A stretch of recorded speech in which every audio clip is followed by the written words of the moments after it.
배려하는 마음을 가지면은 아마 좀 밝은 사회가 될 수 있지 않을까 한번 생각을 해봅니다. 이 경영과 경제에 관한 읽어볼 만한 책 소개해드리는 시간이죠. CEO를 위한 서평 서비스 제공하고 있는 자이노리 경영연구원 서진영 대표 나오셨습니다. 안녕하세요. 네, 안녕하십니까. 네, 오늘 소개해 주실 책 제목이 목적의 힘, 긍정의 힘이라는 책이 이제 생각이 납니다만은 네, 이 선정하신 이유를 좀 소개해 주시죠. 예, 목적을 잘 가지면 성공할 수 있다. 그래서 자신의 목적을 잘 가져라. 이런 생각을 하고서 이 책을 선정을 했는데요. 읽고 나니까 그게 아니었습니다. 네. 어떤 뜻이냐면 어떤 목적을 가지고 성공해야 진정한 성공을 이룬 것인지를 고민해보라. 다시 이야기하면 자신의 목표를 잘 가지는 것도 중요하지만 정말 그 목적이 무엇인가를 생각을 할 때 내가 아니고 우리를 위해 살아가는 삶의 목적이야말로 진정한 행복을 얻을 수 있다. 이런 메시지를 전하고 있기 때문에 이 책을 선정을 하게 됐습니다. 뭐 철학적이고 좀 종교적인 그런 함의가 포함되어 있는 것 같습니다. 목적, 뭐 비전이라고 할 수도 있는데 목표와 목적이 이제 다르다라고 하는 그런 이제 의미에서 보게 되면은 이 책을 쓴 분이 피터 템즈죠. 어떤 분이십니까? 예, 피터 템즈는 9살에 2번이나 학교를 그만뒀다 그래요. 그러면서 인생의 목적을 진지하게 고민하고 생각하면서 인문학과 고전에 빠지던 분이었습니다. 그런데 집과 도서관을 오가면서 수많은 사상을 섭렵하고 나서는 브루클린에서 택시 운전을 하면서 그 가족들을 부양했다 그래요. 네. 근데 그 주경 야독의 힘으로 대학에 진학을 했고요. 결국 하버드 대학의 교수가 되었습니다. 이후에 엔트요크 뉴잉글랜드 대학원의 총장이 되었고요.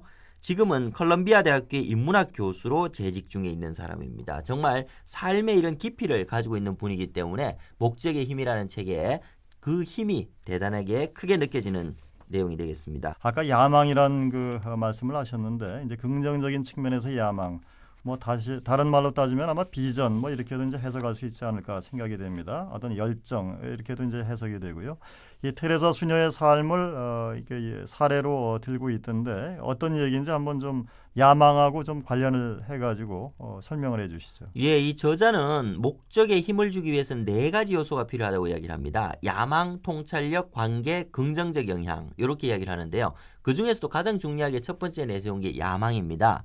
근데 야망 그러면 내가 뭘 해낼 거야, 나는 뭘 할 거야 라는 거는 아주 1단계 수준의 야망이고요. 네. 정말 오래도록 빛나는 야망을 얻으려면 잠자리에 누워서도 2눈을 감고 남들을 도울 만큼 강해진 자신을 상상해봐라. 쓰러져가는 누군가에게 도움을 손길을 내미는 자신을 그려보라. 이것이 성공의 참된 의미이다. 다시 이야기하면 남을 도울 수 있는 야망을 가진다면 성공할 것이다. 그 대표적인 사례로 들고 있는 것이 방금 말씀하셨던 테레사 수녀입니다. 마더 테레사. 예, 그렇죠. 테레사 수녀는 인도의 병원과 호스피스 단체 외에도 120개국이 넘는 곳에 수녀원과 학교를 세웠거든요.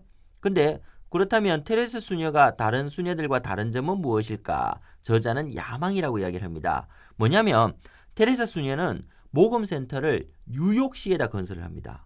다른 곳도 아닌 뉴욕이라는 거죠. 돈이 있는 곳입니다. 그렇기 때문에 캘커다에서 인도에서 누군가의 발을 씻어준 날만큼이나 많은 날을 모금 여행을 위해서 비행기 안에서 보냈는데 다시 이야기하면 거대한 야망을 가졌기 때문에 돈이 있는 뉴욕에다가 바로 들어간 거죠. 그 남을 돕겠다는 그 야망으로 큰 곳에 진출하는 것. 그것이 바로 야망이다. 이기적이지 않은 야망은 얼마든지 품어도 좋다. 그래서 테레사 수녀의 삶이 증명하듯 야망은 가치 있는 것일 수 있고 그렇기 때문에 반드시 그렇게 해야 된다라고 이제 이야기를 하고 있습니다. 네, 뭐 종교적으로 얘기한다면은 테레사 수녀의 힘이라고 하는 게 하늘로부터 오는 빛, 어떤 믿음, 그 음성, 뭐 그런 것이 아닌가 이제 싶기도 하고요. 두 번째로 저자가 내세우는 것이 통찰력인데요. 이와 관련해서 그 마이크로소프트사의 그 사례를 들고 있는데 예. 어떤 얘기입니까? 통찰력을 저자는 한마디로 이렇게 정의합니다. 남들의 마음을 헤아려 이기는 능력이다. 라고 이제 이야기를 하고 있는데요. MSR은 이런 겁니다. 초기에 이제 그 IBM에서 애플을 이기기 위해 가지고 이제 PC라는 것을 만들어냅니다. 근데 PC는 조그만하게 자기 독자적으로 돌아가는 거기 때문에 운영체제가 필요하거든요. 그래서 IBM이 1980년에 찾아낸 회사가 디지털 리서치라는 회사입니다. 근데 이 회사에 가가지고 이 회사가 아주 도스가 그때 좋았대요. 그 PC를 운영할 수 있는. 그래서 사러 갔더니만 거기 있던 그 사장하고 킬달이라는 사장인데요. 킬달은 IBM 사업에 대해서 아주 이렇게 그 모고에 힘을 주면서 뭐 이렇게 사인 안 하면 이 공개할 수 없습니다. 이러면서 이제 IBM을 대했던 거죠.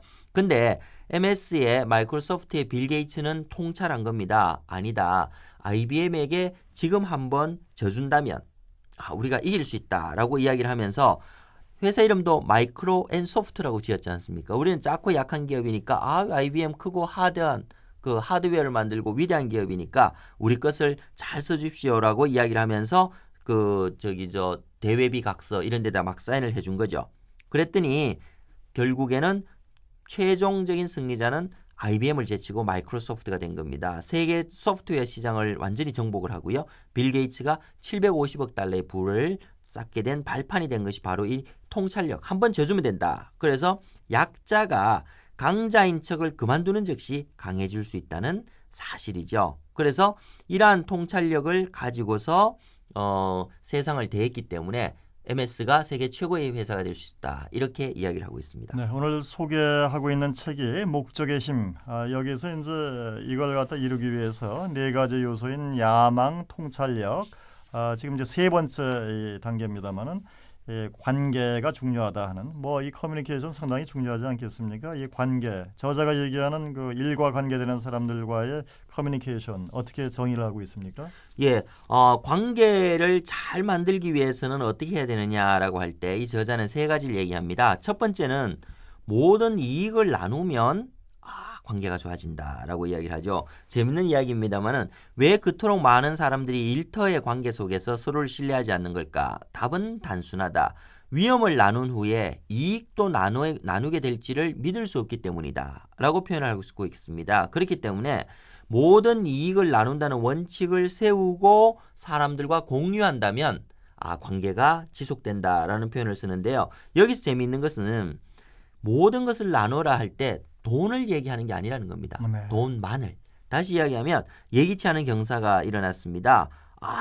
자신이 부사장으로 승진을 했어요. 그러면 어떻게 할 것이냐? 아내나 친구에게 전화를 걸어서 승진 소식을 알릴 때 이렇게 표현합니다. 나 이런 사람이야 라고 가치를 알리려고 생각한다면 이렇게 표현하죠. 이봐, 나 대단하지. 나 이제 부사장이야. 라고 표현을 한다는 겁니다. 하지만 정말 관계를 생각하는 사람은 이렇게 전화를 한답니다. 야, 이번에 승진해서 다 자네 덕분이야. 내가 해준 일이 없는데 무슨 소린가. 자네가 있어줘서 내 마음이 든든했었어. 라고 표현을 한다는 거죠. 이 얘기를 보면 이 모든 이익을 나눈다는 첫 번째의 말은 단순하게 금전적인 것뿐만이 아니고 공을 나누고 그리고 마음을 나누는 것을 이야기한다고 볼 수가 있습니다. 나눔의 미학에 대해서 지금 그 얘기를 들었습니다만은 네 번째 요소를 갖다가 긍정적인 영향. 촛불을 켜면은 주위의 어둠이 사라진다, 밝음이 지배를 한다 하는 그런 얘기도 흔히 하는데 긍정적인 분 옆에 있게 되면은 상당히 그 시너지 효과가 있는 것 같아요. 기분도 좋아지고요. 예, 그렇습니다. 긍정적인 영향을 저자는 피라미드의 최고봉이다. 이것이 바로 모든 성공한 사람의 가장 가치 있는 목표가 되어야 한다라고 이제 이야기를 합니다. 아리스토텔레스가 이렇게 얘기했다 그러죠. 행복이라는 것은 심리적 상태가 아닌 도덕적 상태다. 그러니까 더 나은 사람이 되어 남에게 좋은 영향을 끼치려고 노력을 해야지만 자연스럽게 행복을 따라온다라고 이야기를 합니다. 낯선 사람을 더 잘 살게 만들고 동네를 더 좋은 곳으로 가꾸고 국가를 더 강하고 이상적인 것으로 만들 때 행복이 만들어진다라는 것이죠. 그래서 결론적으로 볼 때는 올바른 행동이란 남들이 그들의 목표를 이루고 삶을 개선하도록 돕는 행동이고 함께 살아가는 사람들을 섬기고 그들이 더 행복하고 나은 삶을 이끌어줄 수 있는 것이 바로 선이다라고 얘기를 합니다. 왜 이렇게 해야 되느냐? 남들의 이익에 관심을 두면 그들이 받는 이익보다 더 큰 이익이 자신에게 돌아오기 때문입니다. 그러니까 나를 위해서도 남을 위한 삶을 살아야 된다라고 이렇게 저자는 주장을 하고 있습니다. 네, 어떤 그 저명하신 분이 이 말씀 강연을 하시다가 행복은 선택이다 하는 그런 말씀을 제가 이제 들은 적이 있습니다만은 마지막으로 현대인들이 이 책을 어떻게 활용하면 좋을지 좀 결론을 맺어주시죠. 성공을 원하신다면 남을 돕는 일을 인생의 중심 목적으로 삼으라. 그리고 그 목적의 힘을 믿어라 라고 이야기를 합니다. 그렇다면 더 큰 성공을 거두며 더 깊은 행복을 누릴 것이다.